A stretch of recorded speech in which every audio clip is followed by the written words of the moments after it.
안녕하세요. 오늘도 서연살롱을 찾아주셔서 감사합니다. 30대 후반 여성이에요. 세상에는 다양한 형태의 가정이 존재하잖아요. 평범한 가정도 있고 그렇지 않은 가정도 있죠. 제 경우는 그리 평범하지 않은 가정에서 자랐어요. 태어날 때부터 저에겐 아빠가 없었거든요. 엄마와 결혼을 약속했던 아빠는 엄마가 저를 임신했다는 얘기를 듣곤 잠적해버렸어요. 그리고 얼마 뒤 한 아주머니가 엄마를 찾아와 그러더래요. 아빠는 얼마 전 다른 사람과 결혼했으니 잊고 살라고요. 그러면서 드라마의 한 장면처럼 돈봉투를 내밀더래요. 사모님께서 전화라고 하셨어요. 도의적인 책임을 느끼긴 하지만 아이는 원치 않으신다고요. 그리고 이건 위자료라고 생각하래요. 그쪽도 아빠 없는 아이를 키우고 싶진 않을 테니 더 늦기 전에 아이는 지우라고 하셨어요. 괜히 아이를 낳는 무책임한 행동은 하지 않는 걸로 아시겠다고요. 엄마는 돈봉투를 던져주곤 아이를 지우라고 하자 피가 끓는 것 같았대요. 그래서 두 주먹 꽉 쥐고 소리쳤어요. 무책임한 행동이라고요?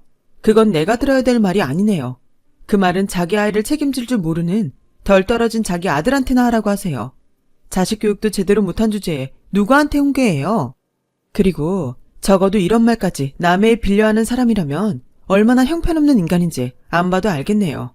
위자료요? 웃기지 말라 그래요. 그쪽한테 위자료 받을 것 같았으면 이 정도로 만족 못하죠. 이건 내 아기 똥기저귀 값으로 쓸게요. 똥 잔뜩 묻혀서 쓰레기통에 버리게요. 더러운 돈이니 똥 묻혀 버리는 게 낫지 않겠어요? 그리고 나중에라도 애 얼굴 보겠다는 생각은 하지 말라고 전하세요. 그딴 인간들한테는 머리카락 하나도 보여주기 싫으니까 짐승만도 못한 것 같으니라고. 그렇게 엄마는 남편도 없이 혼자 저를 낳아 기르셨어요. 서울에서 회사 생활 잘하고 있는 줄 알았던 딸이 하루아침에 미혼모가 되자 저희 외가에서는 난리가 났었죠. 삼촌들은 애 아빠가 누구냐며 모가지를 비틀어버리겠다고 소리쳤고, 할아버지는 딸 인생 망친 그놈의 집구석에 불을 싸질러 버리겠다고 당장이라도 달려갈 기세였어요. 하지만 엄마는 입을 꾹 다문 채 10달을 버텨 저를 낳았어요. 엄마가 가족들에게조차 제 아빠에 대한 얘기를 안 한 데에는 그럴 만한 이유가 있었어요. 대충 상황만 들어도 아시겠지만 외갓집 식구들이 좀 과격하거든요. 왜 벌교에 가서는 돈자랑 주먹자랑 하지 말라고 하잖아요. 제 외가가 벌교랍니다. 외할아버지부터 외삼촌들까지 다들 한 주먹 하는 분들이세요. 혹여 제 아빠의 존재를 알았다간 정말 칼부림 나고도 남을 상황이었죠. 엄마 덕분에 아빠는 목숨 부지하고 사는 거나 마찬가지예요. 아무튼 여자 혼자 몸으로 일하며 저를 키울 상황이 안 됐던 엄마는 친정에 내려가서 제 육아를 하셨어요. 외할머니는 엄마 어릴 때 돌아가셔서 엄마는 외할아버지와 외삼촌들 손에 자랐거든요. 저 역시 대를 이어 외할아버지와 외삼촌 손에 자라게 된 거죠. 큰애 삼촌은 결혼을 하셔서 따로 살고 계셔서 저는 외할아버지와 작은 외삼촌이랑 같이 살았어요. 엄마가 저 젖될 무렵부터 다시 직장에 나가게 돼서 외할아버지가 저를 도맡아 키워주셨어요. 한때 고깃배 선장으로 바다를 호령하며 사셨던 외할아버지는 어린 손녀딸 울음에 전전긍긍하는 손녀딸 바보셨어요. 원래 운동을 하다가 부상으로 체대 진학이 무산돼 그 후로 냉동창고에서 일하는 작은 외삼촌도 저라면 꾸벅할 정도로 예뻐해 주셨어요. 제 어릴 때 사진을 보면 조폭 같은 새 남자가 제 뒤에 병품처럼 서 있는 모습을 볼 수 있는데 제겐 이 세 분이 세상 다정하고 그렇게 든든할 수가 없었어요. 동네 사람 누구도 저에 대해 함부로 말할 수 없었던 것도 다 이 세 분들 덕분이었죠. 외가 식구들과 함께 벌교에서 살다가 제가 중학교에 들어가던 무렵 엄마가 서울지사로 발령나면서 저희 모녀는 서울로 이사를 해야 했어요. 할아버지는 제가 걱정된다고 서울까지 따라오시겠다고 했지만 엄마가 극구 말리는 바람에 그러지 못했죠. 아빠가 벌교 떠나 서울에서 어떻게 산다고 그래? 여기서나 큰 소리 치고 살지. 서울 가면 방구석 노인네밖에 더 되겠어? 윤주 데리고 자주 내려올 테니까 너무 서운해하지 말아요. 아빠가 이러면 내가 더 힘들어. 엄마 역시 가족을 떠나 서울로 가는 게 불안했던 모양이에요.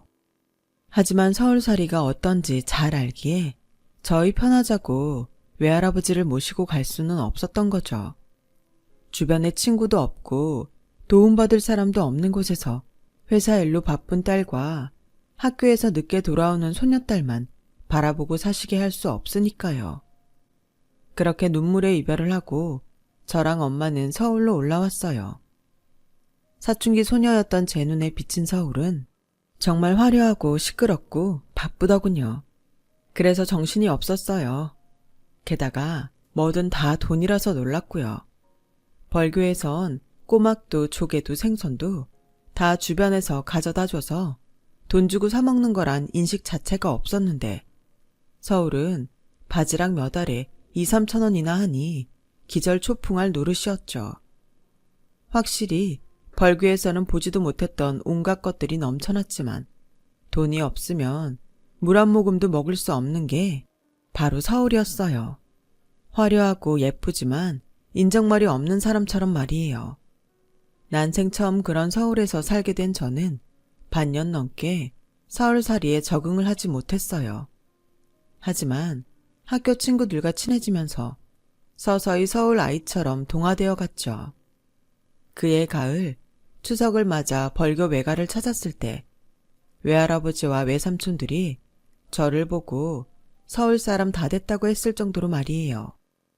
그런데 사람이 참 간사한 게 서울로 이사 간 지 얼마나 됐다고 그새 벌교가 불편하게 느껴지더라고요.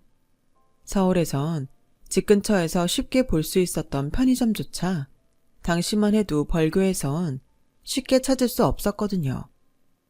그렇게 벌교에서 보낸 어린 시절은 추억의 사진첩 속에 들어갔어요. 시간은 흘러 저는 대학생이 되었고 제가 대학을 졸업하고 취업을 하던 해 엄마는 회사를 그만두게 되셨어요. 50을 바라보는 여자가 직장 생활을 한다는 건 기적에 가까운 일이라며 늘 스스로를 자랑스럽게 생각했던 엄마였지만 회사의 압력에 더는 버틸 수가 없었던 거죠. 엄마의 퇴사 소식을 들은 작은 외삼촌은 이참에 벌교로 내려와 냉동창고 일을 도와달라고 했어요.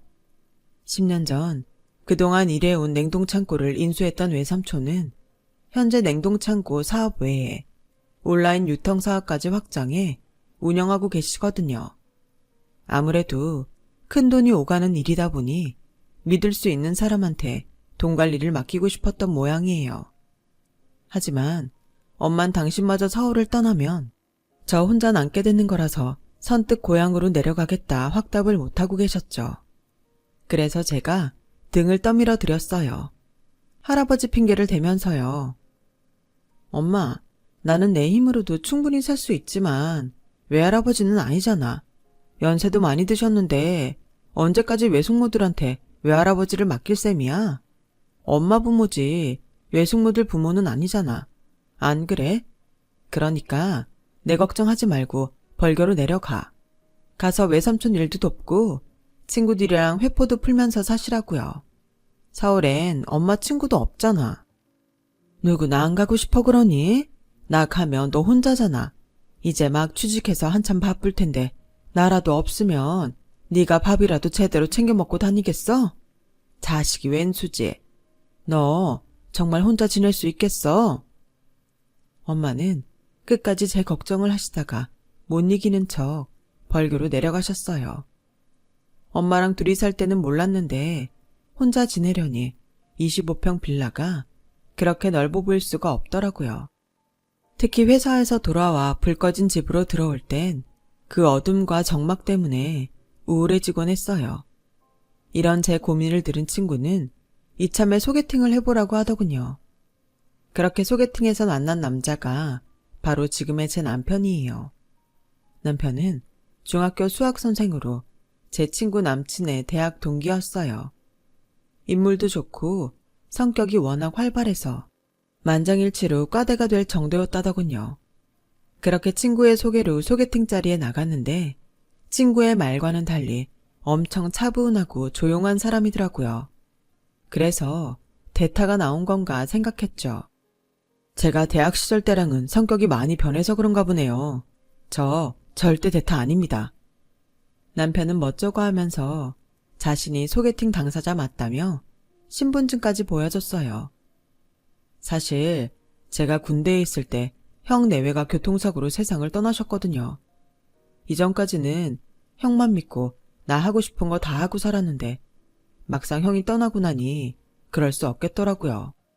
하루아침에 장남을 잃은 아버지를 생각해서라도 그럴 수 없었거든요. 그때 알았어요. 장남의 무게가 어떤 건지를요. 아마 그래서 성격이 변한 게 아닌가 생각해요. 처음 만난 사람 앞에서 꾸밈 없이 자신의 아픈 사정을 털어놓는 남편을 보면서 왠지 믿음이 가더라고요. 감추자고 들면 충분히 감출 수 있는 상황이었으니까요. 그날 첫인상이 마음에 들어서 그런가 처음부터 남편한테 호감이 갔어요. 그리고 그건 남편도 마찬가지였죠. 소개팅을 마치고 헤어지려는데 남편이 주말에 혹시 시간 되냐고 묻더라고요. 같이 영화를 보러 가자고요. 그렇게 영화를 시작으로 우리는 종종 만나면서 데이트를 즐기며 일종의 썸을 타기 시작했어요. 그리고 시간이 흐르면서 자연스럽게 연인관계로 발전되었고요. 정작 저희 둘을 연결해준 제 친구는 남친과 이별을 했는데 말이죠.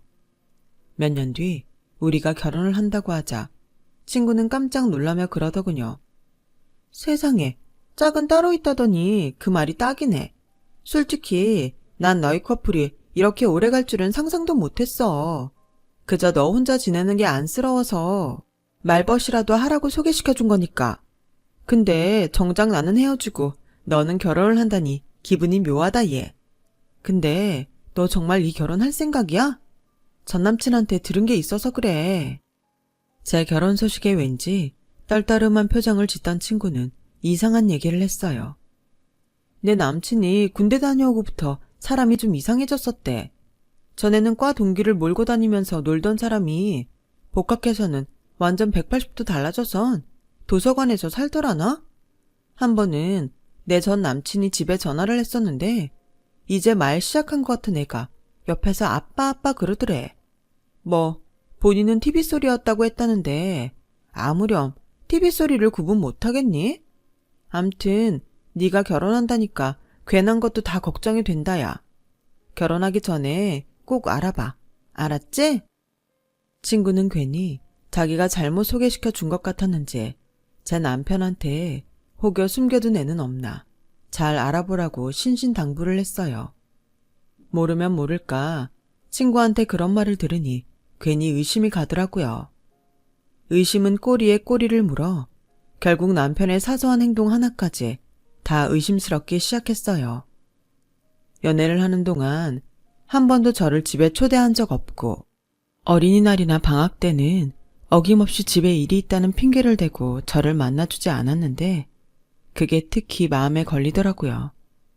쇼핑몰에서 데이트를 하다가도 장난감 가게 앞에서 한참을 생각에 잠겼던 것도 그렇고요.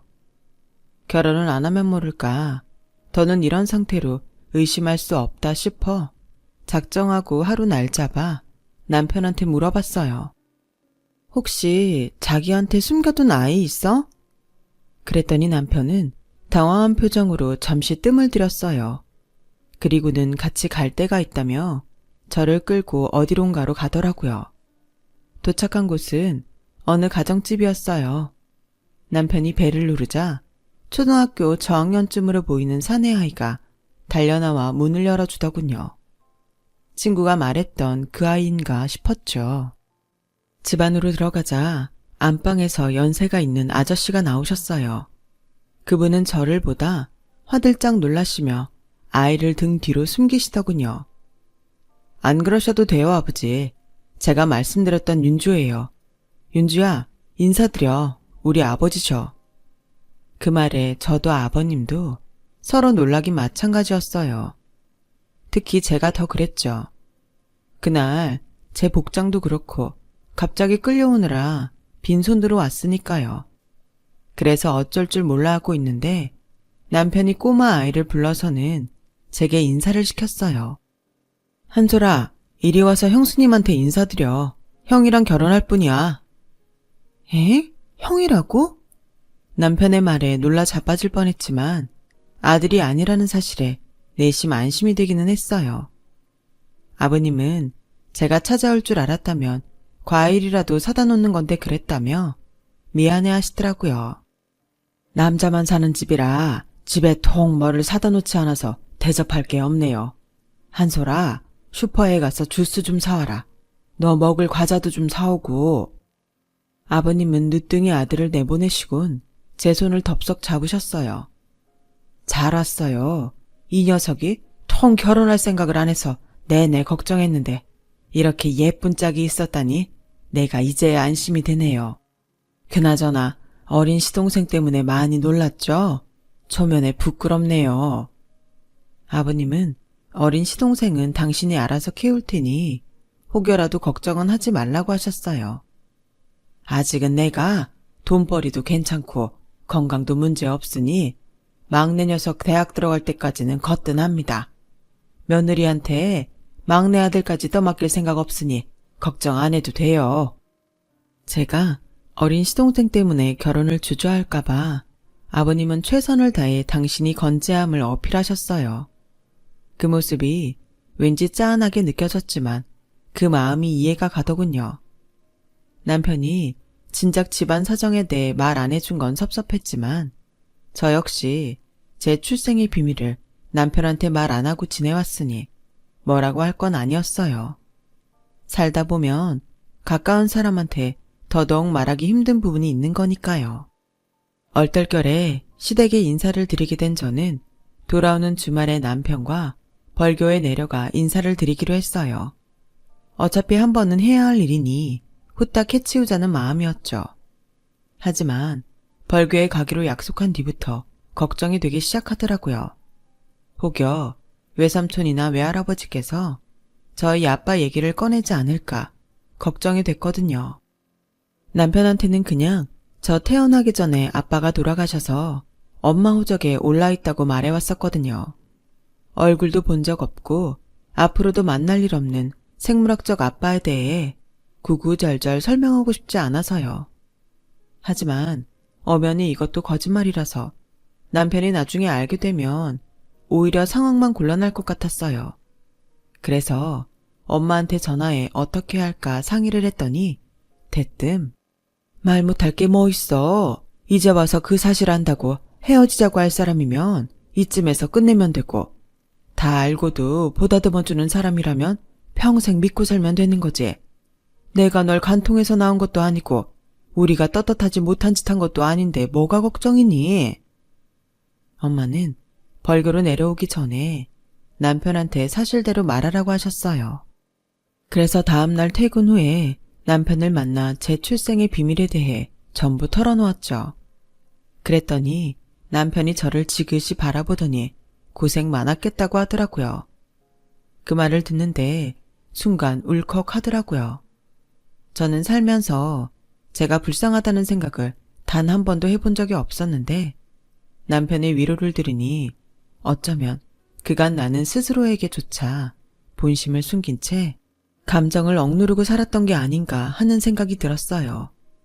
그래서 코끝이 살짝 시큰하더라고요.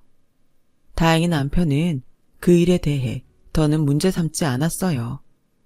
오히려 제가 걱정했던 것처럼 남편이 놀라지 않아서 이상할 정도였죠. 그렇게 상황이 정리되고 그 주 주말 남편과 저는 1박 2일 일정으로 벌교로 향했어요. 초면에 저희 외가에서 자고 오는 게 남편한테는 불편하겠지만 서울에서부터 운전하고 가서 그날 돌아오는 건 무리일 것 같았거든요. 다행히 남편도 흔쾌히 자고 오자고 해서 일정을 그렇게 잡았어요. 외가에 도착하자 외할아버지와 외삼촌 2분, 그리고 사촌 동생들까지 덩치 큰 남자 5이 저희를 맞았어요. 슬쩍 보니 남편이 흠칫 놀라는 것 같더라고요. 누가 봐도 조폭 가족 같은 분위기였거든요. 거기다 제 남편감이라고 하니까 온 집안 남자들이 제 남편을 곱지 않은 시선으로 바라보는 거예요. 조카를 뺏으러 온 도둑놈 보듯 말이죠. 그런 시선을 받으며 남편은 밥을 먹고 차를 마시고 심지어 외삼촌들과 밤새도록 술까지 마셔야 했어요. 안 그래도 술이 약한 사람인데 어려운 처가 어른들 앞이라 거절도 못하고 주는 대로 다 받아 마셔서는 완전 인사불성이 됐더라고요. 다행히 주사가 없어서 꾸벅꾸벅 졸다가 제 사촌 동생 등에 엎혀왔어요.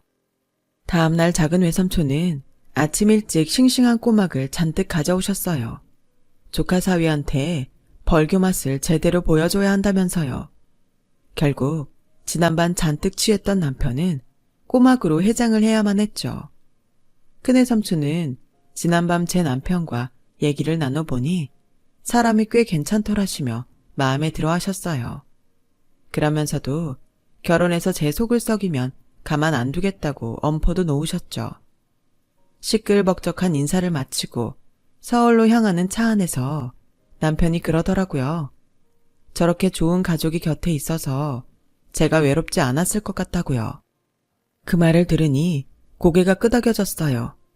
비록 제게 아빠는 없었지만 아빠보다 더 든든한 외할아버지와 외삼촌 두 분이 있어서 아빠를 그리워할 필요가 없었으니까요. 이제 상견례 날을 잡고 본격적으로 결혼 준비를 하면 되겠다 싶었죠. 그런데 얼마 뒤 생각지도 않은 병고가 생기고 말았어요. 시아버님이 폐암 말기 판정을 받으신 거예요. 한동안 어깨랑 등의 통증이 심해서 파스를 자주 붙이고 사셨는데 얼마 전부터 숨 쉬는 것도 힘들고 체중이 자꾸 줄어서 병원에 가셨던 모양이에요. 10년 전쯤에 담배도 끊으셔서 폐 걱정을 안 하셨었는데 폐암 말기 진단을 받으신 거죠. 남편 겨울방학에 맞춰 올겨울에 식을 올리려고 상견례 날도 천천히 잡을 생각이었던 우리는 아버님 성화에 급히 날을 잡게 되었어요. 사정을 들은 엄마랑 외할아버지도 저희 시댁 편한 대로 하라고 하셨고요. 그래서 아버님 건강 때문에 부득이 서울에서 상견례를 하게 되었어요. 아버님은 당신 때문에 이렇게 됐으니 상견례 비용은 시댁에서 내겠다고 하시더라고요. 다른 것도 아니고 아버님 건강 때문에 그런 건데 나 몰라라 할 수는 없어서 남편한테 반반 부담하자고 했더니 그냥 아버님 뜻에 따르자고 하더군요. 그렇게 해서 상견례가 시작됐는데 아버님이 평소와 다르게 잔뜩 힘이 든 목소리로 그러시는 거예요. 제가 아무래도 올해를 넘기기 힘들 것 같습니다. 그래서 말씀인데 결혼식은 올 여름에 하는 게 어떻겠습니까? 한여름 무더위에 식을 올리는 게 저도 탐탁치 않습니다만 아들 녀석이 교단에 묶인 몸이라 학생들한테 피해를 줄 수는 없어서 그럽니다. 직업상 그런 거니까 어쩔 수 없지 않겠냐며 다들 수긍하는 분위기였어요. 그런데 이후 아버님 말씀에 저희 외할아버지와 외삼촌들 얼굴이 잔뜩 붉어졌지 뭐예요. 이런 자리에서 할 말은 아니지만 사실 제가 30억 정도 되는 땅을 가지고 있습니다. 이 땅은 제 막둥이 아들놈한테 주려고 가지고 있었습니다만 제가 갑자기 큰 병을 얻고 나니 생각이 좀 달라지더군요. 윤주한테 들어서 아시겠지만 저한텐 11살 된 어린 아들 녀석이 있습니다. 마음 같아선 제가 저 녀석 성인이 될 때까지 내 손으로 키우고 싶지만 이렇게 될 줄 누가 알았겠습니까? 해서 말씀입니다만 만약 윤주가 막둥이를 아들로 호적에 넣어준다면 제가 그 땅을 윤주한테 주겠습니다.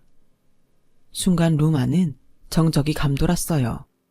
그리곤 잠시 뒤 외할아버지께서 숟가락을 집어 던지셨어요. 이거 시방 무슨 짓거리여? 시동생을 호적에 아들로 넣으라고야? 나가 살다 이런 개소리는 처음이여. 시방 제정신으로 하는 소리요? 그러자 아버님은 당당하게 그렇다고 대답하셨어요.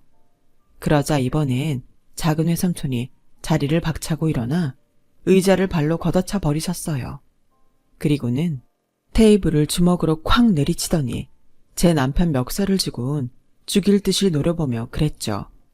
니도 알고 있었냐 이 시벌놈아. 얼른 말해야. 안 그럼 네 주둥이를 콱 쪼사 불란께. 남편은 고개를 푹 숙인 채 고개를 끄덕였어요. 그러자 작은 외삼촌이 제 남편을 치려고 주먹을 쳐들었죠. 그러자 저희 엄마가 그 손을 막았어요. 막둥이, 그 손 순순히 내려놔야 어른들 계신께 얼른. 맹수 같은 외삼촌은 저희 엄마 말에 남편 멱살을 쥔 손을 놓았어요. 그리고는 분하다는 듯 자리에 앉았죠. 다행히 어린 시동생이 상견례 자리에 안 나왔으니 그나마 다행이었어요. 엄마는 최대한 침착한 목소리로 저희 아버님께 말했어요. 저도 혼자 몸으로 자식을 키워온 입장이라 누구보다 사돈 마음을 이해합니다. 어린 자식 두고 큰 병에 걸렸으니 그 마음이 오죽하시겠습니까? 100번 이해하죠. 하지만 호적에 올리는 건 안 됩니다. 세상 천지에 누가 시동생을 아들로 키운답니까? 말도 안 되죠. 아들처럼 키워달라 하시면 그거야 그럴 수 있습니다. 그러니 방금 하신 그 말은 없었던 걸로 하시지요. 만약 끝까지 우기시면 저희 이 결혼 못합니다. 그날 아버님은 끝까지 고집을 꺾지 않으셨고 결국 저희 결혼은 없던 일로 되고 말았어요. 남편과도 그렇게 연락을 끊고 말았죠. 그리고 1년 뒤 저희 집으로 엽서가 한 장 날아왔지 뭐예요. 상주시 소인이 찍힌 엽서엔 빼곡한 글씨가 적혀 있었어요. 1년 전에 느린 우체통을 통해 보낸 엽서더라고요. 그런데 그 내용을 읽고는 말문이 막혔지 뭐예요. 그 엽서는 시동생이 보낸 거였고 아버님 임종이 가까워진 어느 날 마지막으로 떠난 가족여행에서 제게 써서 보낸 거였어요. 아버님과 남편이 끝까지 감추고 있었지만 시동생은 자신이 누구의 아들인지 알고 있었더라고요. 돌아가신 아주버님 아들이란 걸요. 남편이 저랑 헤어지고 하루는 술에 잔뜩 취해 집에 왔는데 그때 아버님과 안방에서 한 얘기를 들었다나 봐요. 아주버님 내외가 교통사고를 당한 그날 아주버님은 현장에서 세상을 떠나셨고 만삭이던 형님은 가까스로 목숨은 건지셨는데 무리하게 출산을 하느라 결국 세상을 떠나고 말았죠. 아버님은 혼자 남은 손주를 자신의 아들로 호적에 올리신 거고요. 나중에라도 손주가 자신 때문에 엄마가 죽었다는 걸 알게 될까봐 제 남편한테조차도 비밀로 하고 혼자 꼭꼭 숨기셨던 거예요. 제게 주시겠다고 했던 땅은 아주버님 내외 앞으로 나온 사망보험금으로 산 땅이었던 거고요. 하지만 손주를 지키려던 자신의 욕심 때문에 작은 아들이 파혼당하고 술에 빠져 지내자 털어놓으신 거였죠. 엽서를 읽어 내려가던 저는 마지막 줄을 읽곤 오열하고 말았어요. 거기엔 이렇게 적혀 있었거든요. 자기가 태어나지 말았어야 했다고요. 그랬다면 할아버지도 삼촌도 저도 다 행복했을 거라고 말이죠. 그 어린 게 얼마나 가슴앓이를 했으면 그런 말을 했을까 생각하니 가슴이 찢어지는 것처럼 아팠어요. 그래서 남편한테 전화를 걸었죠. 연결음이 길어지도록 받지 않길래 끊으려는데 남편이 받더군요. 한참을 서로 말없이 전화기만 들고 있다가 제가 용기를 내 먼저 만나자고 했어요. 남편은 머뭇거리더니 저희 집 근처로 오겠다고 하더군요. 그날 우리 두 사람은 동네 놀이터 그네에 앉아 엽서를 보며 다 큰 어른임에도 꺽대며 부둥켜 안고 울었어요. 그리고 반년 뒤 겨울 우리는 드디어 결혼식을 올리게 되었어요. 시동생의 출생의 비밀을 들은 엄마와 외가 어른들의 허락을 받았거든요. 외할아버지께선 처음부터 솔직히 말을 해줬다면 이해 못할 일도 아니었는데 사돈이 괜한 짓을 했다시며 안타까워하셨어요. 그건 엄마도 마찬가지였죠. 그래서 시동생, 아니 조카를 남편 호적에 올리는 걸 찬성해 주셨어요. 그렇게 우린 1년 만에 가족이 되었죠. 아버님이 1년 전 세상을 떠나신 터라 따로 집을 구할 거 없이 시댁의 신혼살림을 차렸어요. 조카한테는 작은 아빠도 아빠고 작은 엄마도 엄마니까 앞으로는 작은이란 말 빼고 그냥 아빠, 엄마, 아들로 살자고 했어요. 그리고 앞으로는 절대로 태어나지 말았어야 했다는 말은 하지 말라고 했어요. 네 덕분에 엄마 아빠가 다시 만나 결혼할 수 있었는데 그런 말이 어딨냐고요. 그랬더니 알았다고 하더군요. 세상엔 우리가 알지 못하는 다양한 유형의 가정이 있어요.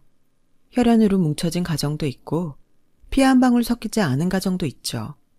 중요한 건 어떻게 만들어졌냐가 아니라 어떻게 살아가느냐가 아닐까요? 그래서 오늘도 저희 식구들은 최선을 다해서 소중한 가정을 지키려고 해요. 여러분도 많이 응원해주세요. 지금까지 제 사연을 들어주셔서 감사합니다. 건강하시고 행복하세요. 여러분, 사연 댓글에 응원과 현명한 조언 부탁드려요. 좋아요와 구독은 저에게 큰 힘이 됩니다. 오늘도 좋은 일 가득하세요.